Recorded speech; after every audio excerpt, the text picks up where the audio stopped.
Comparative study, China versus South Korea and Japan in virtual human development. The development of virtual humans in East Asia represents one of the most fascinating technological and cultural phenomena of the 21st century. From the early days of Hatsune Miku to today's sophisticated AI-driven avatars, China, South Korea, and Japan have each carved distinct paths in this rapidly evolving landscape. While sharing certain technological foundations and cultural sensibilities, these three nations have developed markedly different approaches to virtual human development, reflecting their unique economic priorities, regulatory frameworks, and cultural values. The roots of virtual human development in East Asia trace back to Japan's pioneering work in the 1990s and early 2000s. Japan pioneered the concept with virtual idols like Kyoko Date, 1995, and digital characters such as Yuki-Terai in the late 1990s, establishing the foundational concepts that would later influence the entire region. The launch of Vocaloid software in 2004 and the subsequent debut of Hatsune Miku in 2007 created a participatory culture that revolutionized how audiences engage with virtual characters. China's early entry into virtual worlds came through platforms like Hi in 2006, though this represented a more utilitarian approach focused on 3D environments rather than character-driven entertainment. South Korea's trajectory emerged later but with significant technological sophistication, particularly in the realm of AI-driven realism and motion capture technologies. The real watershed moment came in 2016 with Kizuna AI's debut, which officially launched the Tuber era. This development created three distinct evolutionary paths. Japan continued to refine its entertainment-focused model, South Korea integrated virtual humans into its broader cultural export strategy, and China began exploring industrial applications across multiple sectors. The technological approaches of these three nations reveal fundamentally different philosophies toward virtual human development.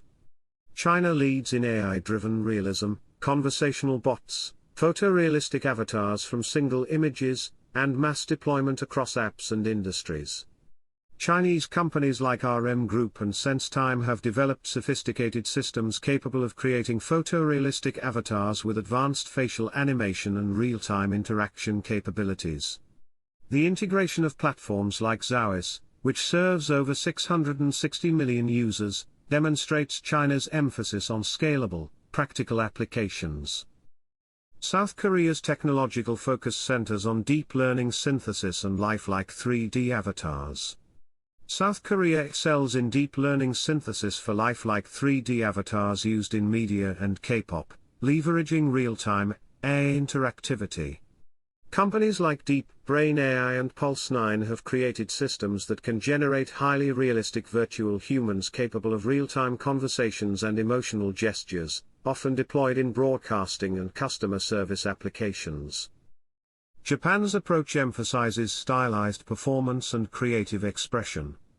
Japan dominates stylized tuber culture with advanced Live 2D performance tools and large-scale motion capture ecosystems, though less focused on AI-generated speech.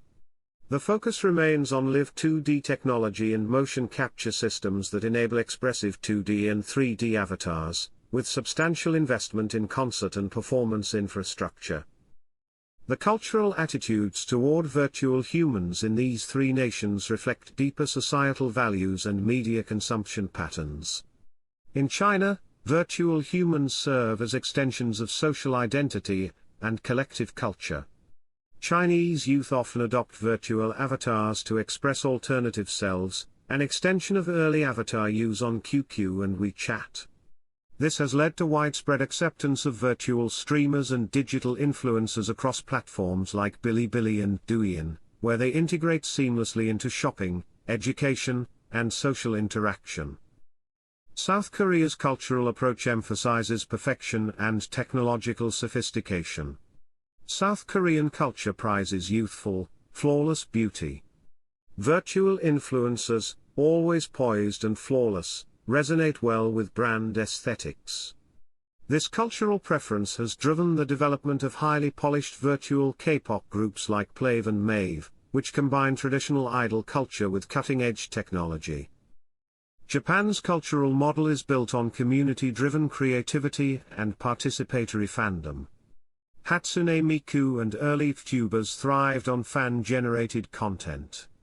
This participatory culture encourages co-creation, leading to a deep emotional bond between creators and audiences.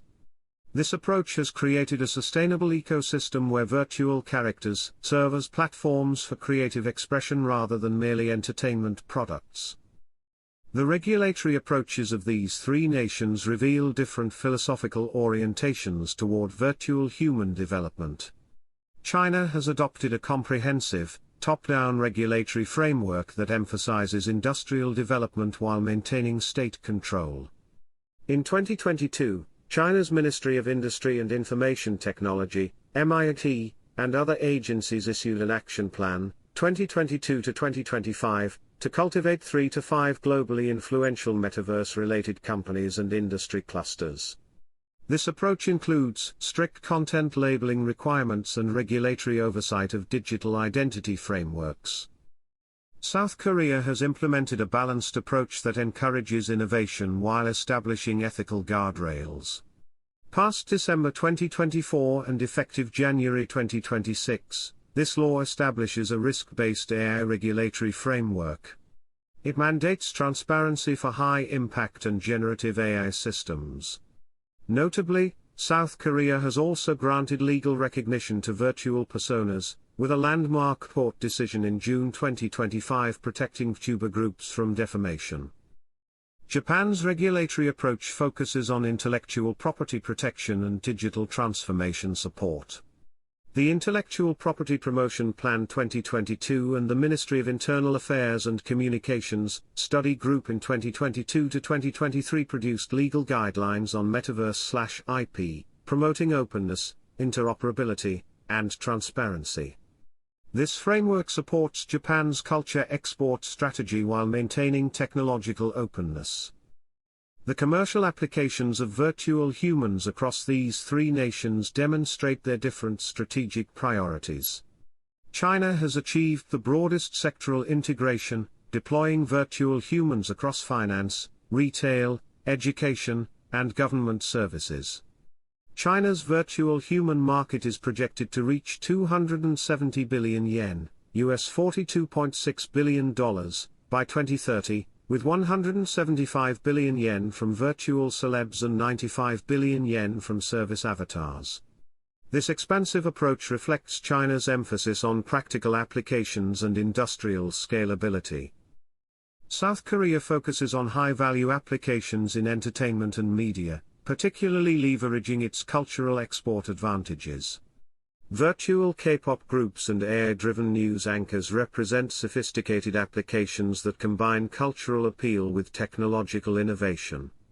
The integration of virtual humans into Korea's broader Hallyu strategy demonstrates a targeted approach to market development. Japan's commercial model remains centered on entertainment and cultural exports, with the VTuber industry representing a significant economic force. The global VTuber market was valued at $3.87 billion in 2024 and forecasted to exceed $53 billion by 2033, a 34% CAGR. This growth is driven by concert revenues, merchandise sales, and international licensing agreements. The international strategies of these three nations reveal their different approaches to global market engagement. China's global positioning emphasizes technological leadership and industrial applications, with Chinese companies licensing their AI technologies and digital human platforms internationally. However, geopolitical considerations have limited some expansion efforts, as demonstrated by HoloLive's withdrawal from China in 2020. South Korea is leveraging its cultural soft power to create internationally appealing virtual humans that combine Korean aesthetic sensibilities with advanced technology. The success of virtual K-pop groups in international markets demonstrates the effectiveness of this approach, particularly in regions where Korean culture has established appeal. Japan maintains its position as the cultural originator and creative leader in virtual human development. Japanese tuber culture has reached mainstream global audiences. Holographic concerts are selling out in venues like the Hollywood Palladium. This cultural influence provides Japan with sustained competitive advantages in international markets.